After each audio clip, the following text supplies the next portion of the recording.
जो भी ऐसे लिखे ना हमने, protein, carbohydrate, fat, minerals, vitamin, roughage and water. तो अभी प्रोटीन का मेजर सोर्स क्या है? दाल, दूध, दूध के प्रोडक्ट, मछली, अंडा। मेजर रोल है। तो दो तरीके के स्रोत है हमारे प्रोटीन के, जंतु या वनस्पति, मतलब एनिमल सोर्स है कि हमारा नेचुरल प्लांट सोर्स है। तो प्लांट सोर्स में दालें हैं हमारे पास, और क्या है? सोयाबीन में गुड क्वालिटी ऑफ प्रोटीन है। और क्या है?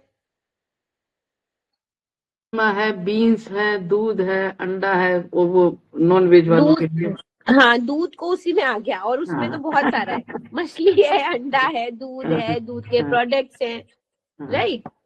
क्योंकि वो प्लांट से नहीं हमें मिल रहा, तो हम उसको उसमें नहीं एनिमल से, गिनते। एनिमल दूध भी एनिमल में माना जाता अब तो, है ना? हाँ, एनिमल प्रोटीन में ही आ गया वो, ठीक है। वनस्पति प्रोटीन में सेम, राजमा, सोयाबीन, दाल। तो सोयाबीन को भी दालों की कैटेगरी में अगर रखें, तो जितने भी दालों की कैटेगरी है, जिसमें नो डाउट सोयाबीन का प्रोटीन अच्छा है, देन मूंग की दाल का प्रोटीन अच्छा है, उसके बाद और दालों की कैटेगरी आती है कि छिलके वाले दालों में अच्छा है।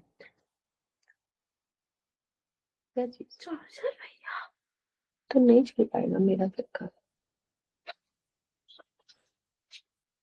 प्रोटीन की कमी से शरीर दुबला हो जाता है, शरीर की शक्ति क्षीण हो जाती है, बुद्धि रुक जाती है, शरीर में यदि घाव है तो देर से भरता है। प्रोटीन की अधिकता, अच्छा, कमी से ये सारा है, क्योंकि ग्रोथ नहीं है, और ग्रोथ नहीं है तो सेल्स की ग्रोथ नहीं है। तो अगर जैसे मान लीजिए लिवर डैमेज है किसी का, तो हाई प्रोटीन डाइट देते हैं ना, एलोपैथ की कॉन्सेप्ट के अनुसार। हाँ, क्योंकि उसकी सेल्स और बनेंगी, नई मल्टीप्लाई होंगी, और नया यकृत चाहिए। तो 25% से पूरा पूरा यकृत अगर लीवर बनना है, तो उसको हाई प्रोटीन डाइट देंगे। और बहुत बार ऐसा होता है कि एलोपैथ में, या इवन जितना मुझे पता है नेचुरोपैथ भी कई सारे, अंडा खिला करके और अंडे की व्हाइट पोर्शन खिला करके लिवर हेल्थ को अच्छा करते हैं, ठीक है। अब वो बाकी कैसे कॉम्पनसेट करते हैं 80-20 के रेशियो पे, वो अलग बात है, ठीक है। क्योंकि नई सेल्स बननी है, नया ऑर्गन बनना है, तो हमें प्रोटीन चाहिए। फिर कमी से क्या क्या होता है?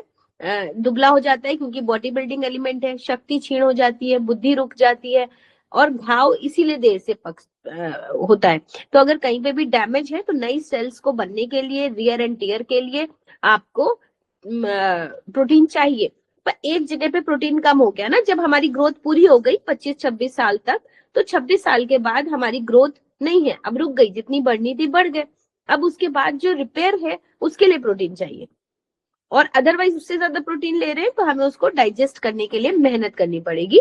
अदरवाइज वो एक्युमुलेट होकर के हमारे यूरिक एसिड बढ़ाता है, और भी ये यकृत और गुर्दे कमजोर हो जाते हैं, क्योंकि लीवर और किडनी उनको फिल्टर करने में, डाइजेशन के लिए बहुत काम मेहनत करती है। प्रत्येक व्यक्ति के लिए 45 से 65 ग्राम प्रोटीन की आवश्यकता प्रतिदिन होती है, या ये कहें कि 1 kg पर बॉडी वेट, है ना, 1 ग्राम, सॉरी, पर किलो बॉडी वेट, ठीक है। पर केजी, मतलब 1 किलो वेट पे 1 ग्राम प्रोटीन चाहिए, ठीक है। तो अभी 0.8 उसको कर दिया गया है, मतलब जो और भी जगह आप देखोगे तो 0.8 ग्राम्स प्रोटीन चाहिए 1 किलो वेट पे, ठीक। तो अगर कोई 50 किलो का व्यक्ति है, तो उसको 50 ग्राम प्रोटीन की बजाय 0.8 के से मल्टीप्लाई करेंगे, तो 45 ग्राम प्रोटीन लगभग पर डे चाहिए, ठीक है। और प्रेग्नेंट वुमेन, स्पोर्ट्स पर्सन को ज्यादा चाहिए। कार्बोहाइड्रेट शरीर का ताप एवं शक्ति देता है, तथा शरीर में चर्बी का निर्माण करता है। यह शरीर में गर्मी पैदा करता है, जिसके कार्य करने से शक्ति आती है, जैसा हमने अभी आपको बताया। अगेन, रोटी और चावल मेजर सोर्स है कार्बोहाइड्रेट के, पर चीनी, गुड़, दूध, मधु, मिश्री, मीठी चीजों में क्या है? शुगर है। और शुगर क्या है? कन्वर्ट हो रहा है, अगेन कार्बोहाइड्रेट भी शुगर में कन्वर्ट हो रहा है, ब्रेक डाउन हो रहा है, ठीक है। तो प्रोटीन टूटेगा तो एमाइनो एसिड बनाएगा, कार्बोहाइड्रेट टूटेगा तो ग्लूकोज मॉलिक्यूल में टूटेगा।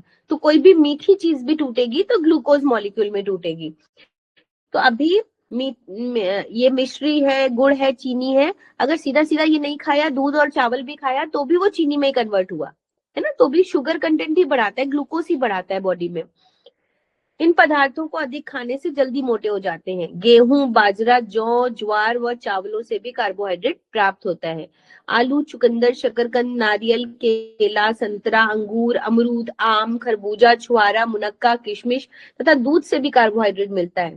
पहली बात तो इसमें जितनी चीजें बोली उसमें मिनरल्स, विटामिन भी हाई है और प्रोटीन कंटेंट भी है, क्योंकि नेचर ने कुछ ऐसा बनाया है कि आपको एलोन प्रोटीन नहीं मिलेगा, ना एलोन कार्बोहाइड्रेट मिलेगा। ठीक है, तो किसी भी एक प्रोडक्ट में अगर जैसे दाल ही ले लीजिए, तो दाल में कार्बोहाइड्रेट भी होगी और प्रोटीन भी होगा, ये अलग बात है, प्रोटीन ज्यादा है। ठीक है, इसी तरह उन्होंने इसीलिए कार्बोहाइड्रेट में आलू, चुकंदर, शकरकंद आपको पता है कार्बोहाइड्रेट है, कार्बोहाइड्रेट रिच फूड है ना? फिर आम भी है, पर अमरूद भी, अमरूद में बहुत माइन्यूट लेवल पे कार्ब्स होंगे, फाइबर ज्यादा होगा, कैलोरी नहीं होगी, विटामिन सी ज्यादा होगा। तो इस तरीके से और भी चीजें उसमें सम्मिलित हैं। कार्बोहाइड्रेट के अधिक होने से रक्त में भार कम हो जाता है, जिससे शरीर में अनेक रोग पैदा हो जाते हैं। एक साधारण आदमी के लिए प्रतिदिन 400 ग्राम कार्बोहाइड्रेट वाले खाद्य पदार्थों की आवश्यकता होती है। तो जहां पर भी आप लोग लिख रहे हैं वहां पर प्रोटीन के आगे एक और लिख लें, डेली रिक्वायरमेंट प्रोटीन की हो गई लगभग 45 से 50 ग्राम, और कार्बोहाइड्रेट की हो गई 400 ग्राम। तो एक टेबल बन जाएगी धीरे धीरे, तो आपको एक ग्लिम्स में ही सब याद हो जाएगा।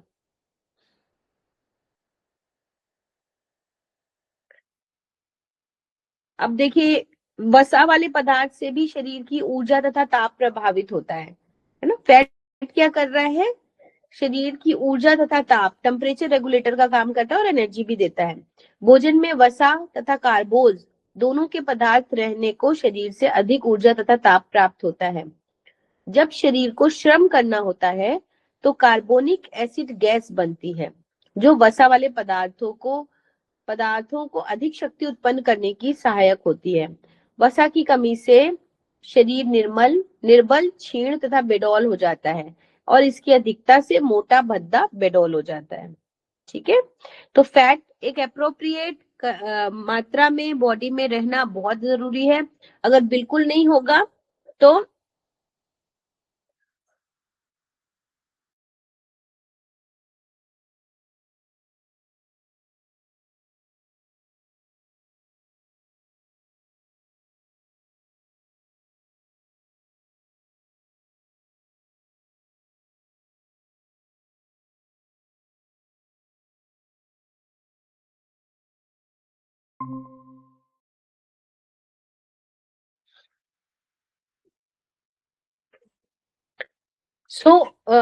कार्बोनिक एसिड बनती है। हाँ, तो ये आपको पता है कि अगर फैट कम है तो भी दिक्कत है, बहुत ही लीन एंड थिन इंसान दिखता है, उसको लो फील होगा, और अगर ज्यादा है तो मोटा, भद्दा और बेडोल हो जाता है। अब फैट कितना चाहिए? 40 से 60 ग्राम। ठीक, 40 से 60 ग्राम फैट चाहिए प्रतिदिन। रफेज शाक सब्जी तथा अन्य छिलकों में होता है। रफेज किसमें है? ये तो फैट की बात खत्म हो गई, 40 से 60 ग्राम फैट चाहिए, 400 ग्राम कार्बोहाइड्रेट चाहिए और 50 ग्राम के आसपास तक प्रोटीन चाहिए। रफेज क्या है? खुज्जा। खुज्जा कहाँ पे है? सब्जियों में और अन्न के छिलकों में। तो जैसे अगर बिना छिलके की दाल खाई जाए तो उसमें रफेज नहीं मिलेगा, तो मोटे, इसीलिए पूर्ण अनाज की बात प्राकृतिक चिकित्सक करता है कि छोले हैं, राजमे हैं, और आपका छिलके वाली दाल है, मूंग की छिलके वाली साबुत मूंग है, मसूर की दाल है पूरी, वो वही वैसी होती है, लाल मसूर, काली मसूर, इसलिए वो अनपॉलिश्ड दालों को प्राथमिकता देते हैं क्योंकि उसमें खुज्जा ज्यादा होता है। दूसरे साग सब्जियों में ज्यादा होता है, लेकिन अगर हम उनको खूब भून दें, खूब भून दें, खूब भून दें तो नहीं बचता। तो हम उनको जितना ही कम पकाएंगे उतना रफेज ज्यादा होगा, और रफेज खाने से पेट साफ होता है। शरीर में 90% जल होता है। ऑल्दो मैंने 73% बताया जितना मुझे पता है, यहाँ पे लिखा है कुछ और कह रहे होंगे, समझते हैं। भोजन की पचने तथा अभिशोषित करने में जल की महत्वपूर्ण भूमिका है। जल द्वारा ही शरीर से दूषित पदार्थ बाहर निकलते हैं। जल की कमी से नाना प्रकार के रोग हो जाते हैं। प्रत्येक व्यक्ति को 5 से 6 लीटर जल अवश्य पीना चाहिए, पर इसमें बहुत सारा कंट्रोवर्सी है। ठीक है, बहुत ज्यादा पानी पीने से भी किडनी पे ज्यादा लोड है। और अगर लिक्विड खाना खाया जा रहा है तो ठंडियों में 2 से 3 लीटर पानी और गर्मियों में 3 लीटर पानी एक्स्ट्रा, मतलब लिक्विड के अलावा। तो ये इस तरीके से होता है। बाकी आपका यूरिनेशन अगर 2.5 से 3 लीटर है तो आपका पानी कंटेंट पूरा है। अगर कोई बिना मेडिकेशन आप नहीं कर रहे हैं और यूरिन आपकी क्लिस्टर क्लियर है, पेन नहीं है उसमें, एकदम सही है, तो आप मतलब भर का पानी पी रहे हैं। तो पानी प्यास लगने पे पिया जाए और सिप कर करके पिया जाए, और यूरिन फ्लो को ध्यान में रखते हुए और यूरिन का जो अमाउंट है 2 से 2.5 लीटर, उस पे ध्यान रखते हुए पिया जाए। अगर यूरिन नहीं हो रही है, मान लीजिए फीलिंग हो रही है, तो इसका मतलब बॉडी को ज्यादा प्रोटीन की आवश्यकता है। तो क्या है, इसको सीखने की कोशिश करेंगे और ज्यादा। और घर में रहते हैं तो लेट गए, सो गए। 3 बजे खाना खाया फिर लेट गए, सो गए। आराम की जरूरत है। देवनाथ सर, इनको किसी को ज्वाइन किया है तो उनको देख के बताएं। थोड़ा थोड़ा तो महादेव अच्छे लगा तो लेकिन ये कुछ ना कुछ फर्क पड़ी बहुत बड़ा। हाँ, यहाँ बैठेंगे तो अपना काम करेंगे। मेरे से तो नहीं ऑपरेट हो रहे हैं ये। ठीक है,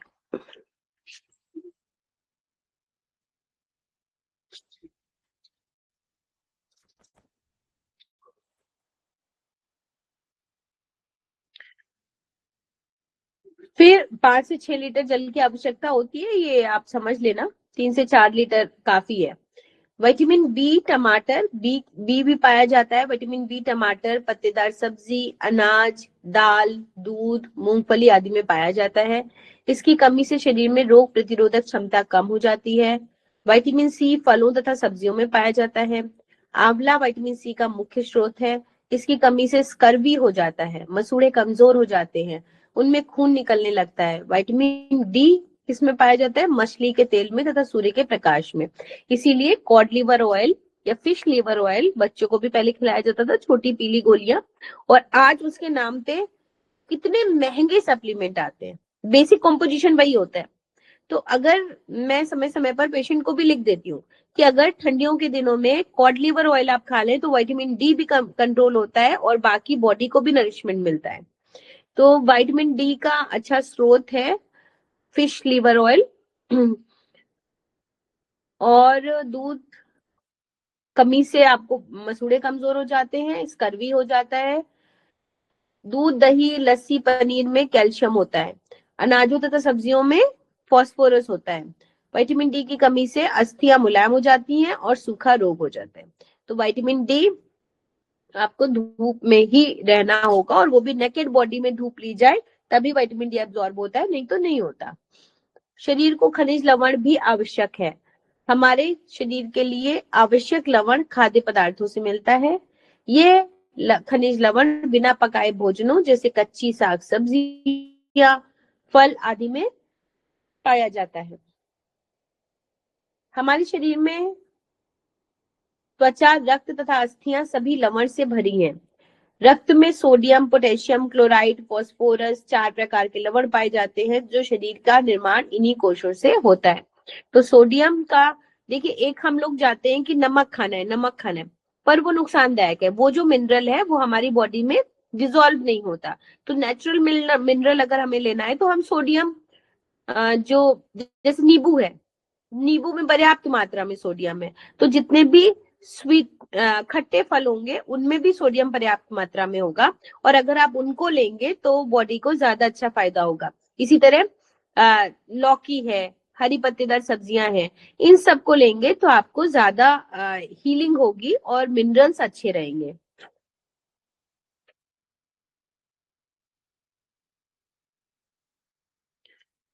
शरीर के कोशों का निर्माण इन्हीं लवणों से होता है, मतलब सेलुलर लेवल पे, अतः इनका उपयोग आवश्यक होता है। ठीक है, इतना क्लियर है? 6-7 वाली बुक का था ये, तो हम लोग पढ़ते नहीं, अलग बात है जी। बताएं रमा जी। हाँ, ठीक है, एक टेबल बना लेंगे तो अच्छा रहेगा, एक टेबल बना लीजिएगा। जैसे आपके पास जो नोट्स है ना, नोट्स के बैक साइड में अगर प्लेन पेपर है तो ठीक है, नहीं तो उसमें एक एक प्लेन पेपर पिन अप कर लीजिए और वो छोटा छोटा वहीं पे नोट्स की तरह लिखा हुआ है, तो 4-5 पेजेस का जहां कहीं ऐसा लगा बस उतना ही सा पढ़ना है उसके बाद, है ना। तो वो उतनी मेहनत कर लीजिए, चाहे पढ़ते समय कर लीजिए, चाहे रफली लिख लीजिए, तो एक टेबल के फॉर्म में चीजें हो गई, लेसन खत्म। ठीक है, बाकी तो सब सिंपल है, आपको अपने शब्दों में ही लिखना है। सही आदतें, प्राकृतिक चिकित्सा का कार्य क्षेत्र व्यक्ति में सही आदतों का विकास करना है। इस क्षेत्र को निम्न भागों में विभाजित कर सकते हैं। स्वच्छ वायु तथा सूर्य रश्मियों का सेवन, सही आदतें क्या है, धूप में जरूर से बैठना है और फ्रेश एयर में बैठना है। अगर कोई व्यक्ति फ्रेश एयर में नहीं बैठता है तो उसको बॉडी को बहुत नुकसान होगा, और वो अच्छी आदतों में, मतलब अच्छी आदत में होता है कि फ्रेश एयर में बैठना है। गहरी श्वास लेना, तो समय समय पर गहरी श्वास आपके फेफड़ों में तो अच्छी वायु भरता ही है, साथ में आपको मन को अच्छा करता है। आराम, विश्राम तथा मनोरंजन, ये भी अच्छी आदतों में है। अगर कोई कहे हम रात दिन मेहनत करते हैं, हम बहुत मेहनती हैं, लेकिन वो अपने शरीर को आराम नहीं दे रहा है, तो वो धीरे धीरे बीमार हो जाएगा। और सर्वाइकल लंबर स्पॉन्डिलाइटिस उन्हीं को होता है जो कंटिन्यूअस वर्क करते हैं। विश्राम, सही तरीके का विश्राम, मतलब जब आप लेटते हैं तो योग निद्रा का अभ्यास करें, लेट गो करना सीखें। फिर मनोरंजन, थोड़ा थोड़ा सबके साथ बैठना, हंसना, क्रिएटिविटी करना, ये सब भी इम्पोर्टेंट है।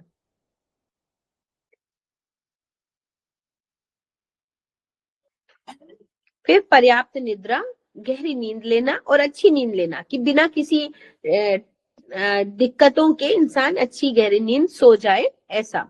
उचित तथा नियंत्रित भोजन, जो भी भोजन किया जाए, भोजन जरूर से किया जाए, पर जो भोजन किया जाए वो आपको पता हो कि आप उतना पचा लेंगे। पचाने की शक्ति 2 रोटी है, हम खा रहे हैं 8 रोटी, तो फिर कैसे काम चलेगा। तो ये सारी स्वास्थ्य कारक जीवन शैली है। और निरंतर व्यायाम, अगर आज की डेट में जो वर्किंग स्टाइल है उसमें अगर कोई व्यायाम नहीं करता है तो आप समझ लीजिए उसका क्या होने वाला है ना। हमारी एक आज मोमेंटो है बहुत प्यारा जो मुझे दिख रहा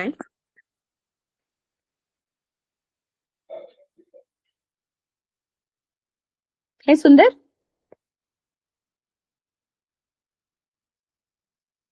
ये आज एक इंटरनेशनल कॉन्फ्रेंस थी 4th पैलिएटिव केयर की, वहां मैं गई थी इरा मेडिकल कॉलेज में, कल और आज थी, बट आज मेरा लेक्चर था। और इतनी सुंदर है ये, मतलब ऐसे लग रहा है रूमी दरवाजा जो है बाहर उभरा आ रहा है, इतनी प्यारा इसका उन्होंने दिया है गेटअप। उसी पे मैंने मोबाइल रखा हुआ है तो मैंने सोचा आपको शेयर करूं, बहुत ही सुंदर है। पैलिएटिव केयर मींस जो टर्मिनल इल पेशेंट है, जो पता है कि कभी ठीक नहीं हो सकते, उनमें जो ऑल्टरनेटिव मेडिसिन पे काम कर रहे हैं लोग, वो नैपकैम फाउंडेशन काम कर रहा है कि अगर कोई टर्मिनल इल है, मान लीजिए कैंसर पेशेंट जैसे, तो अब वो पता है कि उसमें एलोपैथ का कोई रोल नहीं है, तो क्या करेंगे उसमें एलोपैथ मैनेजमेंट के साथ साथ होम्योपैथी क्या होती है, आयुर्वेदा क्या कर सकता है, यूनानी क्या कर सकता है, योगा क्या कर सकता है, सिद्धा क्या कर सकता है, नेचुरोपैथी क्या कर सकता है। तो हमने अपना टॉक दिया, अपना प्रेजेंटेशन कि नेचुरोपैथी के क्या क्या आयाम हो सकते हैं और उसके बेसिस पे हम कितना उनको रिलीफ दे सकते हैं। तो हम लोग स्वस्थ आदतों में कह रहे थे कि निरंतर व्यायाम। फिर मनुष्य स्वभावतः बली और शक्तिशाली होना चाहता है, पर इच्छा होते हुए भी अधिकांश लोग लापरवाह होते हैं। शरीर को ढीला ढाला और निशक्त होते देखते रहते हैं। उन्हें शायद यह आशा रहती है कि शक्ति और स्वास्थ्य आकाश से बरस पड़ेगा और इसके लिए कई प्रयत्न करने की आवश्यकता नहीं है, पर ऐसा कभी नहीं होता। शरीर में भीतरी और सब मिलकर 400 से अधिक मांसपेशियां हैं और इन दोनों प्रकार की पेशियों का आपस में गहरा संबंध है। अंदर के अंगों की सारी क्रियाएं बाहरी पेशियों की क्रियाओं को प्रभावित करती हैं, इसलिए उनका उचित रूप में सक्रिय रहना और दोनों प्रकार की पेशियों का संबंध ठीक रहना जीवन संबंधी क्रियाओं के लिए आवश्यक है, जिनसे नए कोषाणुओं का निर्माण, कोषाणुओं की क्रिया में उत्पन्न मल का निष्कासन और कोषाणुओं का नाड़ियों से उचित संबंध मुख्य है, ठीक तरह से चलने के लिए परम आवश्यक है। तो कहने का मतलब है कि हमारी जो बॉडी है ये इसमें 400 से अधिक मांसपेशियां हैं। तो जैसे आपने सुना होगा वॉलेंट्री और इनवॉलेंट्री मसल्स, है ना, ऐच्छिक और अनैच्छिक कोशिकाएं, पेशियां। तो ये जो मसल्स हैं वो एक दूसरे से कोऑर्डिनेट करके आगे चलती हैं। और मसल्स का, हमारी मांसपेशियों का भोजन क्या है बताइए?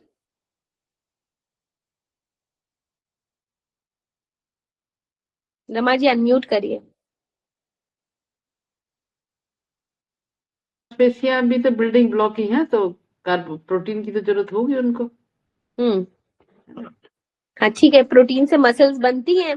हाँ, ठीक, और आप प्लस बताओ। एनर्जी के लिए कार्बोहाइड्रेट भी चाहिए उनको, कुछ वसा भी चाहिए।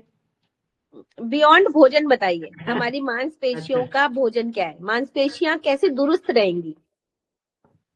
उनका जितनी हम एक्सरसाइज करेंगे, लचीलापन लाएंगे एग्जैक्टली उसमें। हाँ। अगर व्यायाम ना करें, अगर व्यायाम ना करें तो मांसपेशियों में स्ट्रेंथ नहीं आ सकती, हड्डियों को कुछ नहीं कर सकते, हड्डियां वैसी की वैसी हैं, है ना। जो हम एक्सरसाइज करते हैं जिससे घुटना ठीक करते हैं, हम कहते हैं घुटना ठीक हो गया, ऑपरेशन के चांसेस थे, अगर हम एमआरआई कराएं तो सेम एमआरआई दिखेगा जो पहले था। ठीक है, तो किस लेवल पे ठीक किया? नेचुरोपैथी ने या एक्सरसाइज ने, व्यायाम ने लिगामेंट्स, टेंडेंस को ठीक किया। मांसपेशियां जो उनको पकड़ रही थी पैरों को, उनकी स्ट्रेंथ को बढ़ा दिया और उन्होंने उसको कैरी कर लिया। उम्र के साथ साथ बोन हेल्थ का वैसा ही फिगर दिखता है जैसा 2 साल पहले दिख रहा था। एक्सरे के लेवल पे, एमआरआई के लेवल पे किसी तरह से कोई परिवर्तन नहीं आता। ये हमने करवा के दिखाया, मतलब करवाया और एकदम सेम निकला। ठीक है, अब इसीलिए तो कहा जाता है कि बुढ़ापा पैरों से आता है, तो एक्सरसाइज नहीं करोगे तो आएगा तो है ही। हाँ, वेट लिफ्टिंग है, व्यायाम है, तो सॉरी, तो हमारी मांसपेशियों का भोजन है व्यायाम। ठीक, उनको आप प्रोटीन खिलाओगे ज्यादा और व्यायाम नहीं करोगे, फ्लैसिड हो जाएंगी, नुकसान हो जाएगा बहुत। ठीक है, स्टोर होकर के नुकसान हो जाएगा। ऐसे ही मन का भोजन क्या है? मन कैसे अच्छा रहेगा? से, ध्यान से, मेडिटेशन से, शांति से, ना, ध्यान से। हाँ, ठीक है, ध्यान मन का से। भोजन है ध्यान। अगर आप अपने साथ 10 मिनट 15 मिनट अकेले नहीं बैठेंगे, है ना, ध्यान मतलब ऑब्जर्व टू योरसेल्फ, अपने आप को समझना, ऑब्जर्व करना। अब शरीर का भोजन क्या है? वो है अनाज। हमारा शरीर नहीं बनेगा अगर हम अनाज नहीं खाएंगे। तो ये चीज के, शरीर का भोजन पता चल गया, मन का भोजन पता है, मांसपेशियों का भोजन पता है ना। शरीर में भीतरी और सब मिलकर 400 से अधिक मांसपेशियां हैं। इन दोनों प्रकार की मांसपेशियों का एक दूसरे से कोऑर्डिनेट करती हैं, जिससे हमारे जो सेल्स हैं, कोशाणु मतलब सेल्स, तो सेलुलर लेवल पे क्रियाएं संपन्न होती हैं, जिससे डिटॉक्सिफिकेशन होता है, टॉक्सिन्स बाहर निकलते हैं, नई कोशिकाएं बनती हैं। ऐसा सब प्रक्रिया चलती रहती है। स्वस्थ इन्हीं दोनों के सम्मिलित शक्ति का परिणाम है। व्यायाम ही यह शक्ति बनाए रखकर स्वास्थ्य की रक्षा कर सकता है। इस प्रभाव के कारण ही व्यायाम शारीरिक अक्षमता और रोगों का निवारण करने का प्राकृतिक उपाय माना जाता है। यह कारण है कि प्राकृतिक चिकित्सक स्वास्थ्य सुधार की योजना में विभिन्न प्रकार के व्यायामों एवं योगासनों पर महत्व देता है। ठीक है, तो बगैर एक्सरसाइज के हम भी पूरी तरह पेशेंट को एक बार को ठीक भले कर ले जाएं, पर निरंतर स्वस्थ रखने के लिए हम उसे व्यायाम की सलाह जरूर देते हैं। अब सेकेंड पार्ट था अच्छी आदतों में आराम, विश्राम तथा मनोरंजन। ये कितना आवश्यक है? शरीर के लिए जितना व्यायाम आवश्यक है उतना ही आराम भी आवश्यक होता है। इससे शरीर में शक्ति का संचार होता है, थकान समाप्त होती है एवं शरीर को स्फूर्ति प्राप्त होती है। विश्राम से मानसिक तथा शारीरिक दोनों प्रकार की ऊर्जा प्राप्त होती है। इसीलिए तो कहते हैं कि नींद भोजन से भी ऊपर दर्जे पर आती है। स्वास्थ्य लाभ में नींद का स्थान भोजन से ऊपर है। ठीक है ना, अगर आपने नींद पूरी नहीं की है तो आपका वो भोजन भी नहीं पचेगा जो आपने खाया है। तो विश्राम और एक गहरी नींद का विश्राम आप शरीर के लिए बहुत बहुत जरूरी है। मनोरंजन भी उनकी शक्ति को प्राप्त करने में सहायता करता है। प्राकृतिक चिकित्सा में विश्राम के वैज्ञानिक आधार बताए गए हैं, जिससे अधिकाधिक शक्तिवर्धन होता है। तो वैज्ञानिक आधार में यही है कि हम सोने से पहले लेट गो करें, फॉरगिव करें और अपने पूरे शरीर को बंद आंखों से देखते देखते उसको ऑब्जर्व करते हुए सोएं।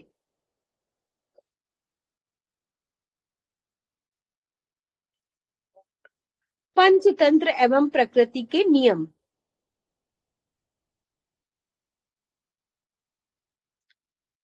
पंचतत्व, पंच महाभूत, पंचतत्व भारतीय दर्शन में सभी पदार्थों के मूल माने गए हैं। आकाश, वायु, अग्नि, जल तथा पृथ्वी। Space, quark, energy, force and matter, ये पंच महाभूत माने गए हैं। इसे सृष्टि का प्रत्येक पदार्थ बना है, लेकिन इनसे बने पदार्थ जड़ यानी निर्जीव होते हैं। सजीव बनने के लिए इन्हें आत्मा चाहिए। आत्मा को वैदिक साहित्य में पुरुष कहा गया है। सांख्य शास्त्र में प्रकृति इन्हीं पंचभूतों से मिलकर बनी हुई है। ठीक है, अभी जब एमए करोगे आप, या सांख्य शास्त्र जो है, सांख्य शास्त्र कहता है कि उन्होंने पुरुष और महिला अलग अलग नहीं कही। पुरुष मतलब पुरुष, पुरुष में महिला भी है और पुरुष भी है। समझिए, थोड़ा कंफ्यूजन है लेकिन है। ठीक है, पुरुष मतलब महिला और पुरुष दोनों। हम लोग इसको डिफरेंशिएट करने लगे बाद में, पर उन्होंने कहा है कि पुरुष और प्रकृति का जो समायोजन है, तो प्रकृति और पुरुष, तो पुरुष में मेल फीमेल दोनों है, ऐसे समझ लीजिए आप अभी, है ना। नहीं तो बहुत गहरा है ये सांख्य शास्त्र। ठीक है, तो प्रकृति इन्हीं पांच भूतों से मिलकर बनी है। आत्मा को उन्होंने पुरुष कहा है। तो आत्मा तो एक ही है ना, मेल और फीमेल में एक ही है। तो अगर हमने आत्मा को पुरुष कह दिया तो वो तो फीमेल बॉडी के लिए भी हो गई और मेल बॉडी के लिए भी हो गई। ठीक है, ऐसे समझिए, ये सांख्य शास्त्र है। योग शास्त्र में अन्नमय शरीर भी इन्हीं से बना होता है। प्राचीन ग्रीक में भी इसमें 4 तत्वों का उल्लेख मिलता है। आकाश, ईथर को छोड़कर यूनान के अरस्तु और फारस के रसज्ञ जाबिर इब्न हय्यान इनके प्रमुख पंथी माने जाते हैं। हिंदू विचारधारा के समान यूनानी, जापानी तथा बौद्ध मतों में भी पंच तत्वों को महत्वपूर्ण एवं गूढ़ अर्थों वाला माना गया है। तत्व, प्राण, ऊर्जा, 5 इन्हीं प्राण हैं, बता रूप विशिष्ट हैं। ये कुछ मिस प्रिंटिंग है, आगे पढ़ती हूँ। होता अर्थ विशिष्ट, एक का प्राण में योग, कई अन्य और शरीर हमारा जैसे प्रकार है उसी ठीक है, मिलकर से तत्वों। आप लोगों में भी गड़बड़ है कि इसमें ही प्रिंटिंग है? गड़बड़ है ना कुछ? हमारा भी ऐसी है। हमारा भी ऐसी। तो इन्होंने बहुत सारे उपनिषदों के नाम दिए हैं जो पंच तत्वों के बारे में कहते हैं कि पंच तत्वों से हमारा शरीर बना है। मांडुक्योपनिषद, प्रश्नोपनिषद और शिव स्वरोदय मानते हैं कि पंच तत्वों का विकास मन से, मन का प्राण से और प्राण का समाधि से हुआ है और पराचेतना से हुआ है। जैसा कि ऊपर कहा गया है कि साधक योगी तत्वों का पता लगाकर अपने भविष्य का पता लगाते हैं। इससे वे अपने मनोदशा और क्रियाकलापों को नियंत्रित कर जीवन को बेहतर बना सकते हैं। इसकी कई विधियां योगी बताते हैं। कुछ चरण इस प्रकार हैं। चलिए समझते हैं थोड़ी एस्ट्रोलॉजी। तो पंच तत्वों में जो एक तत्व धूप, हवा, मिट्टी, पानी, आकाश में जो आकाश तत्व है वो बहुत ही वृहत है और उसका जो भी एस्ट्रोलॉजी में बहुत ज्यादा ज्ञान करके, लकीरें देख करके उससे एस्ट्रोलॉजी बताते हैं। जैसा कि ऊपर कहा गया है कि साधक योगी तत्व का पता लगाकर भविष्य का पता लगाते हैं।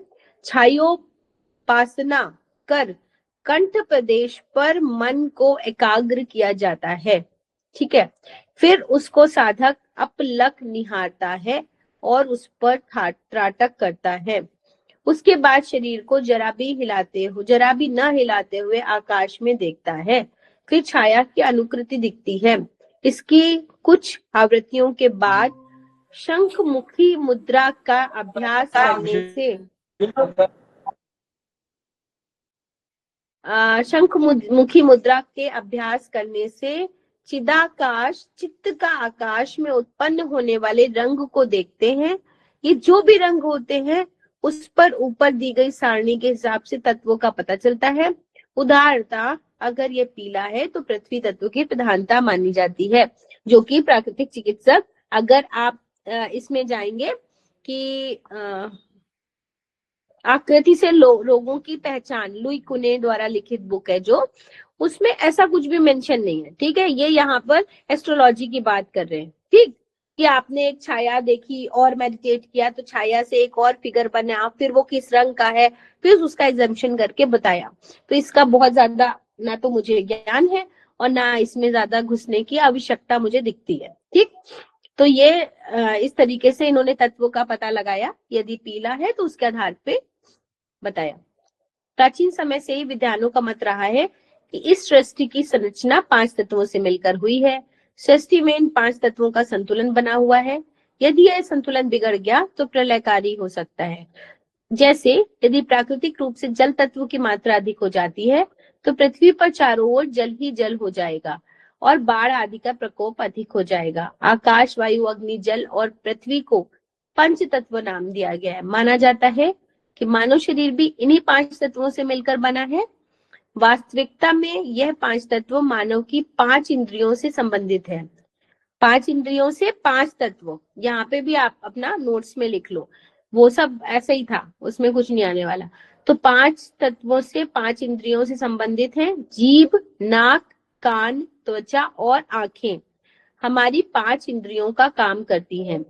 इन 5 तत्वों को पंच महाभूत भी कहा गया है। जीभ, नाक, कान, त्वचा और आंखें 5 तत्वों को रिप्रेजेंट करती हैं। इन 5 तत्वों के स्वामी ग्रह, कारकत्व, अधिकार क्षेत्र आदि भी निर्धारित किए गए हैं। आइए इनके विषय में जानते हैं। ठीक, तो अब 5 तत्वों के बारे में हम लोग अलग अलग पढ़ेंगे। तो पूरा जो ईएनटी था ना, ईएनटी है ना, यही 5 तत्व है। इसीलिए कंठ को बहुत ज्यादा ऐसा कहा गया है कि यहाँ पर सारे टॉक्सिन्स इकट्ठे होते हैं। ये विशुद्धि चक्र बहुत खास है और अगर ये अलग कर दिया जाए तो व्यक्ति मृत्यु को प्राप्त हो जाता है। सबसे पहले आकाश तत्व के बारे में समझते हैं। आकाश तत्व का स्वामी ग्रह गुरु है। अब यहाँ से एक टेबल और बनाइएगा, इधर तत्व लिखिए, है ना, आकाश, वायु, अग्नि, जैसे जैसे आएगा तो ऐसे चलिएगा टेबल में।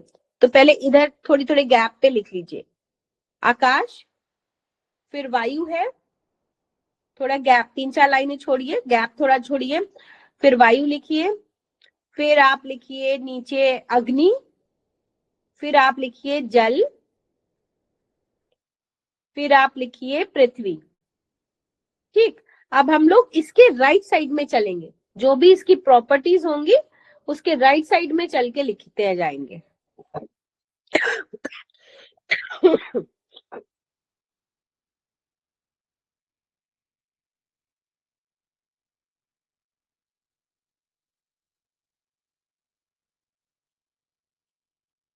चलिए, तो आकाश तत्व स्पेस यानी थॉट।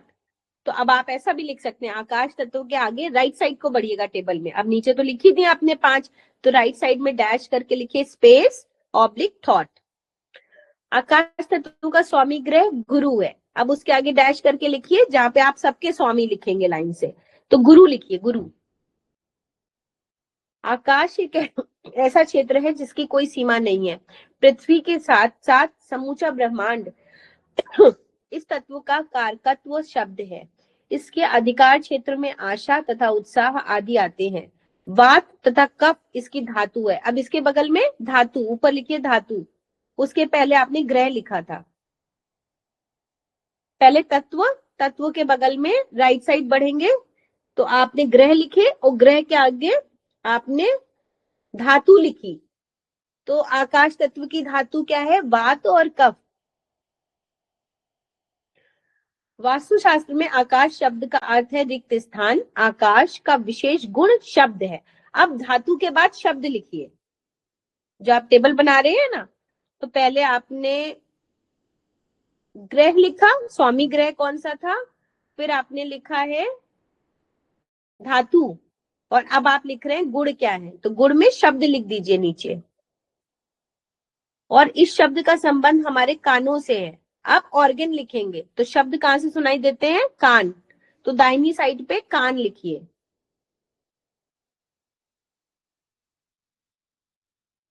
इसलिए ज्योतिष शास्त्र में भी श्रवण शक्ति का कारक गुरु को मानते हैं। शब्द जब हमारे कानों तक पहुंचते हैं तो उनका कुछ अर्थ निकलता है। वेद तथा पुराणों में शब्द, अक्षर तथा नाद को ब्रह्म रूप माना गया है। वास्तव में आकाश में होने वाली गतिविधियों से गुरुत्वाकर्षण, प्रकाश, ऊष्मा, चुंबकीय क्षेत्र और प्रभाव तरंगों में परिवर्तित होता है।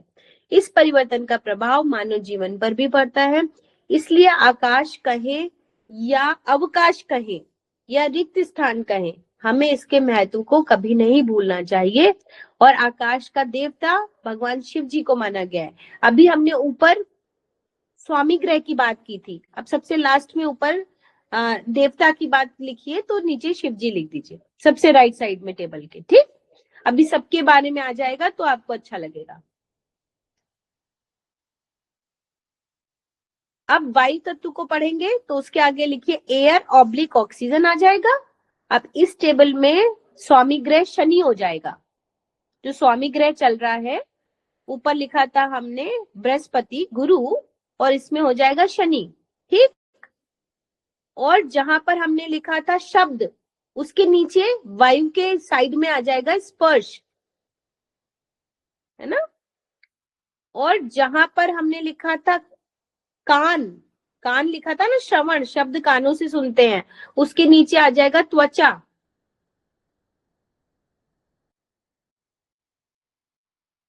एक मिनट रुकिए। अच्छा, वायु तत्व का स्वामी ग्रह शनि है। इस तत्व का कारकत्व स्पर्श है। इसका अधिकार क्षेत्र में श्वास क्रिया आती है। वात इस तत्व की धातु है, धातु है वात, पहले धातु थी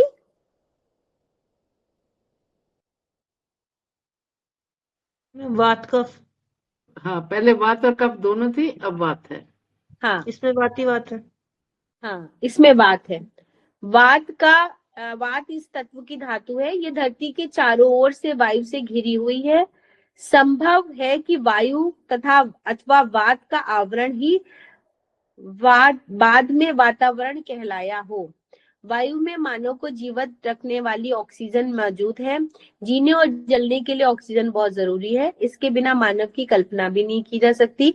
यदि हमारे मस्तिष्क तक ऑक्सीजन पूरी तरह नहीं पहुंच पाती है तो हमारी बहुत सारी कोशिकाएं नष्ट हो जाती हैं। व्यक्ति अपंग तथा बुद्धि से जड़ हो जाता है। प्राचीन समय से ही विद्वानों ने वायु के 2 गुण माने हैं। अब गुण में नीचे लिखेंगे शब्द तथा स्पर्श। उसमें था सिर्फ शब्द, ठीक है, इसमें शब्द और स्पर्श हो गए, ये गुण के नीचे आएगा। स्पर्श का संबंध त्वचा से माना जाता है। संवेदनशील नाड़ी तंत्र और मनुष्य की चेतना श्वास प्रक्रिया से जुड़ी हुई है और इसका आधार वायु है। अब वायु के देवता विष्णु भगवान है। वहां पे देवता में लिखा हमने शिव भगवान और वायु के देवता विष्णु भगवान। ठीक है, सारी टेबल पूरी हो गई। अभी मैम सब गुण क्या बताया आपने वायु का? वायु के 2 गुण माने गए हैं, वह है शब्द और स्पर्श, और उसमें सिर्फ शब्द थे। ठीक है, इसमें शब्द और स्पर्श है। Okay ma'am, thank you. Clear? चले एक और पढ़ते हैं।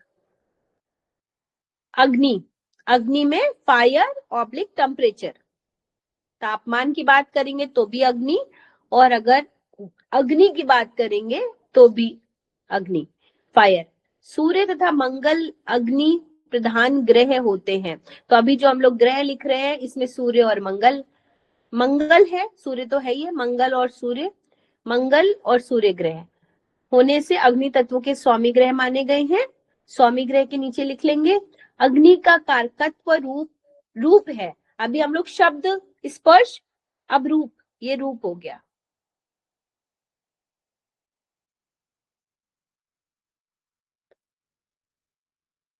इसका अधिकार क्षेत्र जीवनी शक्ति है। इस तत्व की धातु पित्त है ना।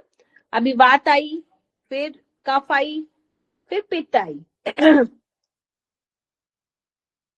अग्नि का धातु आप वैसे भी देखो, जब अग्नि प्रचंड होगी पेट में तो पित्त बढ़ जाता है ना। ऐसे कनेक्ट कर सकते हैं कि पित्त बढ़ा हुआ है तो हम मीठा और ठंडा खाने को कहते हैं, पेट पे ठंडी पट्टी रखवाते हैं, राइट। और एंगर बढ़ा हुआ है, गुस्सा आ रहा है किसी को, तमतमाया हुआ है लाल, तो मतलब गुस्सा, एंगर बढ़ गया तो पित्त बढ़ गया, ठीक। तो कहाँ पहुंचे, पित्त है। हम सभी जानते हैं कि सूर्य की अग्नि से ही धरती पर जीवन संभव है। यदि सूर्य नहीं होगा तो चारों ओर के सिवाय अंधकार के कुछ नहीं होगा। मानव जीवन की तो कल्पना ही नहीं की जा सकती। सूर्य पर चलने वाली अग्नि सभी ग्रहों को ऊर्जा तथा प्रकाश देती है। इसी अग्नि के प्रभाव से पृथ्वी पर रहने वाले जीवों को जीवन के अनुकूल परिस्थितियां बनती हैं। शब्द तथा स्पर्श के साथ रूप को भी अग्नि का गुण माना गया है। पहले शब्द था, फिर शब्द और स्पर्श था, अभी शब्द, स्पर्श और रूप गुण में आ गया, है ना। तीनों हैं, अग्नि के 3 गुण हैं, शब्द, स्पर्श तथा रूप। क्यों? क्योंकि देखिए, आकाश तत्व जो है ना वो सिर्फ शब्द है, मतलब हम जो बोलते हैं इको सुनाई देता है और वापस आता है। बाकी आकाश क्या है? अवकाश, खाली स्थान। फिर वायु क्या है? स्पर्श।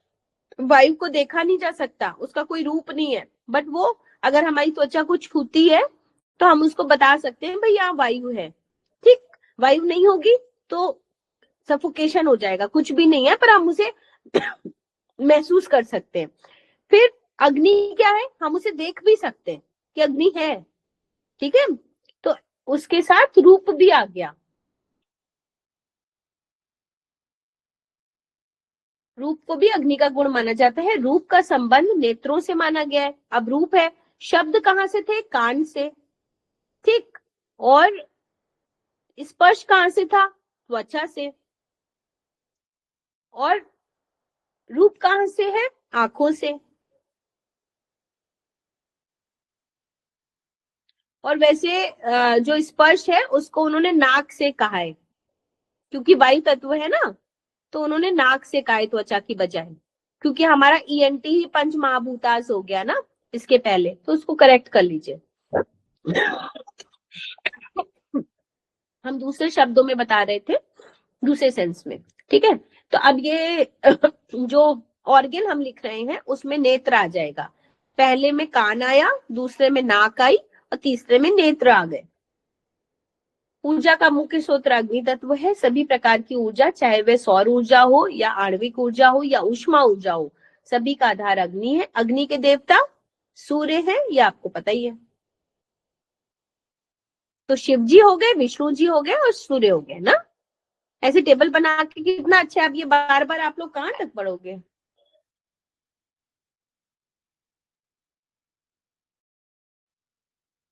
जल, चंद्र और शुक्र दोनों को ही, चंद्र और शुक्र, वीनस और मून दोनों को ही जल तत्व ग्रह माना गया है, वाटर बॉडी। इसलिए जल तत्व का स्वामी ग्रह चंद्रमा तथा शुक्र दोनों ही है। तो स्वामी ग्रह जो आपने लिखे हैं उसके नीचे वाटर के आगे लिखिए शुक्र और चंद्र। और कारकत्व रस को माना गया है। तो अभी तक शब्द हो गया, स्पर्श हो गया, रूप हो गया, अब रस हो गया। तो कारकत्व, तत्व मतलब रस हो गया, और ग्रह हो गया स्वामी ग्रह चंद्र और शुक्र। इन दोनों का अधिकार रुधिर व रक्त पर माना गया है, क्योंकि जल तरल होता है और रक्त भी तरल होता है। अब इसमें धातु क्या है? कफ। इसकी धातु कफ है।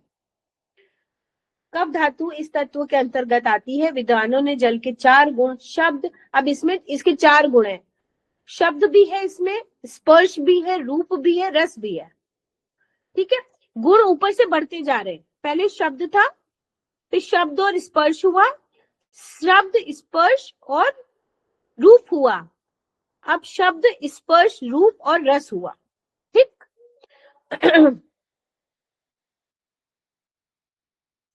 यहाँ रस का अर्थ स्वाद से है। अब यहाँ पर स्वाद या रस का संबंध हमारी जीभ से है। तो जो ऑर्गन हम लोग लिख रहे हैं, जहाँ पे कान लिखा है, नाक लिखा है, आंखें लिखी हैं, तो वहां पर हम नीचे लिखेंगे जीभ। पृथ्वी पर मौजूद सभी प्रकार के जल स्रोत जल तत्व के अधीन आते हैं। जल के बिना जीवन संभव नहीं है। जल तथा जल की तरंगों का उपयोग विद्युत ऊर्जा के उत्पादन में किया जाता है। हम ये भली बात ही जानते हैं कि विश्व की सभी सभ्यताएं नदियों के किनारे विकसित हुई हैं। और जल के देवता वरुण और इंद्र, देवता लिख लीजिए वरुण और इंद्र है। और ब्रह्मा जी को भी जल का देवता माना गया है। यहाँ से फिर लिखेंगे, फटाफट करने से कोई फायदा नहीं है, तो हम लोग पृथ्वी तत्व नेक्स्ट क्लास में पढ़ेंगे। ठीक है, कुछ पूछना है आप लोगों को?